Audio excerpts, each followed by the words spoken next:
All right, welcome back to the two-stroke turbo channel. We are actually featuring a two-stroke car today. It's not turbocharged, but it is two-stroke, and that's always a good thing because two-stroke cars are kind of fun. This is my Subaru 360. It's a 1969. I have a Fiat Abarth Scorpion on the hood, and I've been loving driving this car around. Although, I found something kind of dangerous. Just doing an inspection, thought the steering felt a little weird. It kept making this click noise. I'm going to turn the light on here. Let's see if I can do that. How do I do that? There we go. And this is the steering insulator. So this is the shaft that goes up to the steering wheel. This is the shaft that goes down to the rack and pinion. And apparently I've lost a bolt in my steering shaft, and that's pretty scary. So we're going to fix that.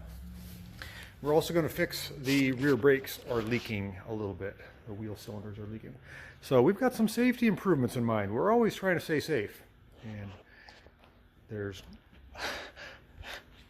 steering falling apart and the brakes leaking. That's not good. We'll fix that up. Make it better than ever. Okay, so we're working on our little disc. This is the insulation disc between the steering rack, which is right here, and the steering shaft, which is right here. And you have to have an electrical connection to ground the shaft to the rack, otherwise your horn won't work. So I put in a new wire, and I noticed that there's some rust. Do you see this red dust on this tab or this part of the bracket? That means that's working around. I think I'm going to replace that bolt as well. I just would rather be safe than sorry. I replaced the others, and I put Loctite juice on there to keep them from coming apart. Do not want my steering to fall apart while I'm driving. It seems to be an angle issue between, or alignment issue between the shaft and the steering rack. I'm not sure what that's about. It doesn't seem like it turns straight. I might work on that a bit more. That's important.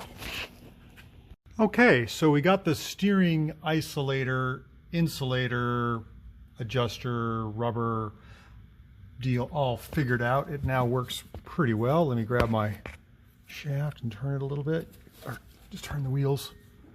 It seems like it's pretty good. I've got my ground connection, so my horn works.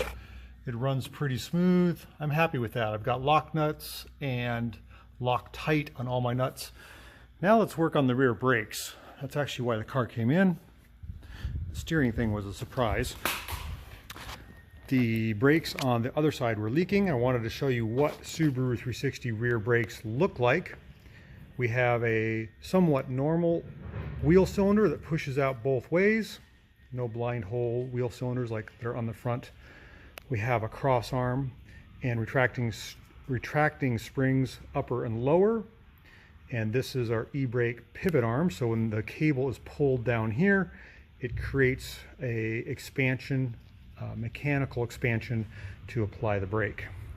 On this side, I had brake fluid running out the brake drum, and you can see it actually ruined my paint, which I'm really bummed about. Paint is all crinkled down there from the brake fluid leaking, and I cleaned it all up. It's still leaking out all the adjustment holes, which is a bummer. Oh, it's even peeling my paint on the rim. I hate when that happens. You can see it's peeled the paint on my, I just hate that. Ruins everything. So I took the wheel cylinder off, and if you look inside there, see in there, see the pits in there? Not sure you can see that. The seals cannot seal with those pits. These are aluminum wheel cylinders. I found a spare wheel cylinder. I ran a small 1-inch hone through there and then polished it, put some new seals and pistons in it, cleaned up the shoes. I've been using basically Windex or window cleaner to clean this brake fluid off instead of brake clean, because it's so, the brake clean, it just smells so toxic, and I have a lightheadedness to it, so I'm hoping this works good. I'm bummed about losing the paint on my wheel. It's only on one side. I don't know why that happened, but anyhow, this wheel cylinder was pitted. We're going to get this thing back together, get it bled, and get us back on the road. I do have stainless steel soft hoses on this car. I like firm stopping, and I'm hoping that it stops good. So I got to clean the shoes a little more, get the adjustment right, put it back together.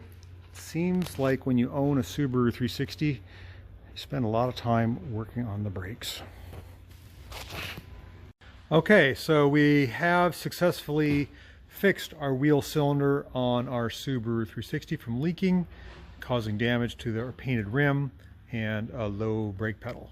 However, we have another issue, and I noticed this the other day when I had the car parked out in the sun. The master cylinder is not up to task. I don't know why I have two issues, but if one wasn't enough to have a leaking wheel cylinder, well then one must have a leaking master cylinder. And a master cylinder on a Subaru 360, I have removed the floor mat here so we can get a good look at it, is way up in here. You can see the master cylinder right there. I've got the boot pulled away. And what's happening is, if I press on the pedal here, it's the brake pedal, the piston is not returning all the way. You see the play there? And I don't know why, if the spring inside is not returning all the way or what, but I can see there's a little bit of weepage from the front of the master cylinder. Let me try to get in there. And you can see the play in my, see the play there? Piston's not returning all the way. It will return after some time, but I don't like it not returning. It just doesn't feel safe.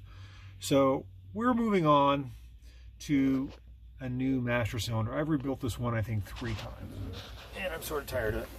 So let's show you what we got planned. We're on our workbench now, and I want to show you what I got planned with the master cylinder in the Subaru 360. This is a Wilwood. I believe this is the right box for this, and that's the correct part number. It is a hot rod or universal wheel cylinder, and you'll notice that right here on the front it has 0.625, which equals 5/8.